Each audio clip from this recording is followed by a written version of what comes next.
시청자 여러분 안녕하십니까? 지방자치의 생생한 소식을 전하는 KLN 뉴스입니다.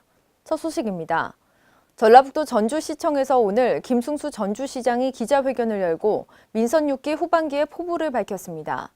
7대 프로젝트와 사람의 도시 역점 사업을 추진해 전주를 사람, 생태, 문화와 따뜻한 일자리가 있는 가장 인간적인 도시로 만들겠다는 것인데요. 김승균 기자의 보도입니다. 김승수 전주시장이 민선 6기 후반기를 시작하면서 전라북도 전주시를 가장 인간적인 도시로 만들겠다는 포부를 밝혔습니다. 김 시장은 6일 시청 브리핑룸에서 기자회견을 열고 전반기 현안을 바탕으로 가장 인간적인 도시가 될 수 있도록 7대 핵심 프로젝트와 사람의 도시 역점 사업을 펼쳐나갈 계획이라고 말했습니다.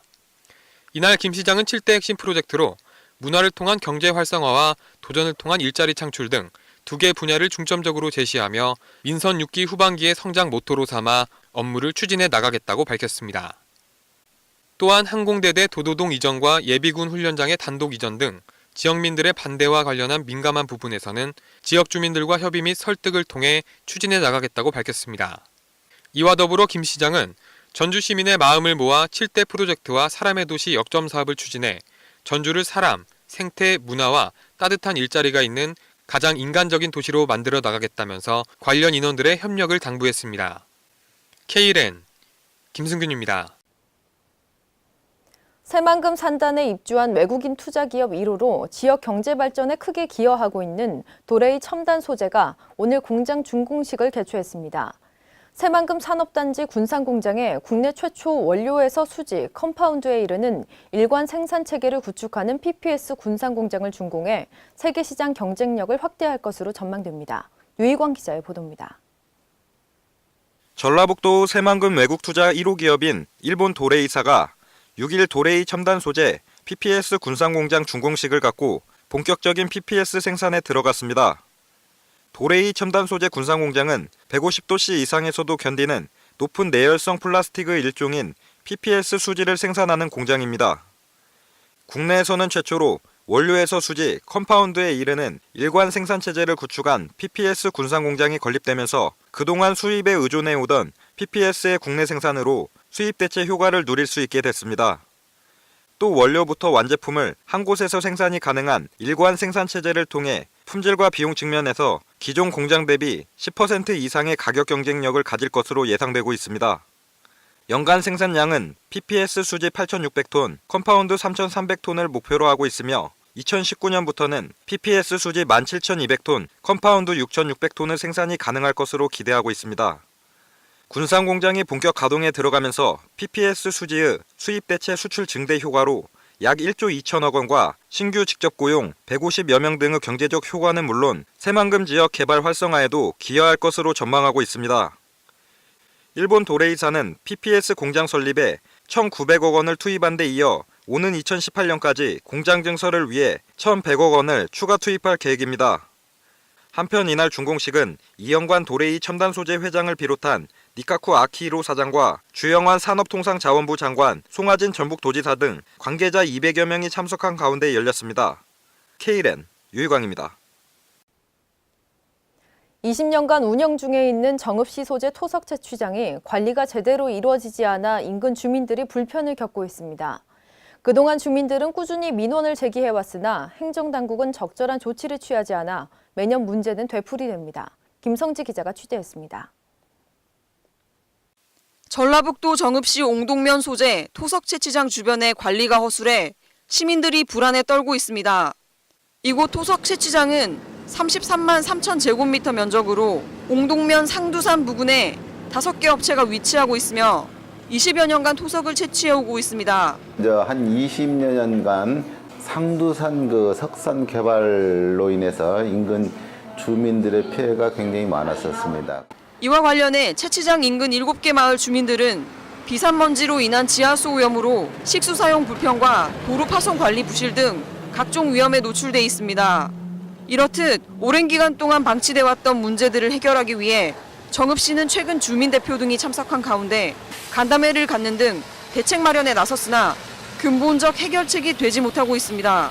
빈 차로 올라갈 때는 굉장히 소음이 큽니다. 턱이 많기 때문에 도로를 다니신 분들마다 불편하고 항상 그게 그래서 민원을 제기하게 되고. 정읍시는 식수 문제 해결을 위해 내년까지 2억 5천만 원의 예산을 투입, 상수도 시설을 갖추기로 하고 과적 수시 단속을 통해 주민 불편 최소화에 나서며 이미 설치된 2대의 CCTV를 활용해 쓰레기 불법 투기를 막는다는 대책을 내놓았습니다. 이와 함께 주민 대표들의 추천을 받은 인사를 고용해 비산먼지와 오물투기 행위를 해결하겠다는 대책도 세웠습니다. 하지만 이에 대해 주민들은 상수도 문제를 제외하고 도로 관리와 가속 단속, 비산먼지 등이 해결될지는 의문이다라는 입장을 밝혔습니다. K랜 김성지입니다. 전라북도 전주시가 중앙도로와는 다르게 지방도로는 소홀하게 관리하고 있습니다. 곳곳에 파손되거나 갈라진 도로는 위험 요소로 작용하고 있어 시민들이 불편을 호소하고 있습니다. 김순경 기자의 보도입니다. 이곳은 전북대학교 구정문 도로로 현재 보수공사가 한창인 상황입니다. 전북대학교 앞 도로는 최근 도시재창조 프로젝트의 일환으로 내년 말까지 60억 원을 들여 중앙도로를 전면적으로 개편하고 있는 상황입니다. 하지만 같은 전주시 내 팔복동 지역의 한 도로의 모습입니다. 군데군데 포트홀이라 불리는 도로 파손의 모습이 보이고 있습니다. 또한 도로 포장이 엉성하게 되어 있어 군데군데 도로의 노후화도 심하게 진행된 상황입니다. 이렇게 관리가 안 되고 있는 상태에 지역 주민들도 불만이 많은 입장입니다. 이쪽이 좁으니까 부대에 다니려면 이쪽 차가 이쪽 가면 잘못 타이어가 파손되고 하니까 안마에도 안 좋고. 실제 이렇게 파손된 도로는 미관적으로 보기 안 좋을 뿐만 아니라 실제 차량 운행 시 사고가 날 위험도 높은 편입니다. 전주시 도로과 관계자는 실제 팔복동 지역이 공단 지역이라 대형 트럭이 많이 다니기도 하고 예산상으로 부족한 부분도 있어서 보수가 쉽지 않은 상황이다라고 말했습니다. 속히 전주시의 보수 대책이 필요한 상황입니다. K랜 김승균입니다. 최근 각 지방의회에서는 하반기 원구성을 위한 의장단 선거가 펼쳐지고 있는데요. 몇몇 지역에서는 계파 싸움으로 흘러가는 등 협치의 모습은 온데간데 없습니다. 유희광 기자의 보도입니다. 최근 지방의회들이 하반기 원구성을 위한 의장단 선거를 놓고 곳곳에서 파열음이 일고 있어 지방자치에 대한 우려의 목소리가 높아지고 있습니다.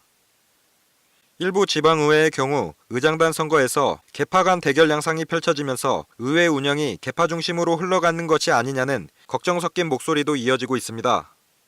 이와 함께 의회직을 특정 정당이 독식하면서 협치가 아닌 대치 정치가 펼쳐지고 있습니다. 또 의장단 선거와 관련해 지역 국회의원의 낙점설까지 나돌면서 지방정치가 중앙정치로 예속화되는 것이 아니냐는 말까지 흘러나오고 있습니다.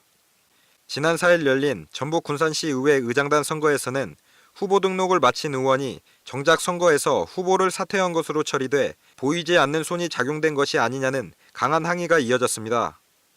14명의 의원으로 구성된 김제시 의회도 이날 의장단 선출이 주류와 비주류로 나뉜 파벌 싸움으로 전개되면서 선거 도중 후보 교체라는 꼼수까지 등장했습니다. 한편 지방자치의 한 축을 맡고 있는 지방의회가 이처럼 계파 싸움과 외부 세력 개입 등으로 진정한 풀뿌리 지방자치를 펼칠지 의문이 제기되고 있습니다.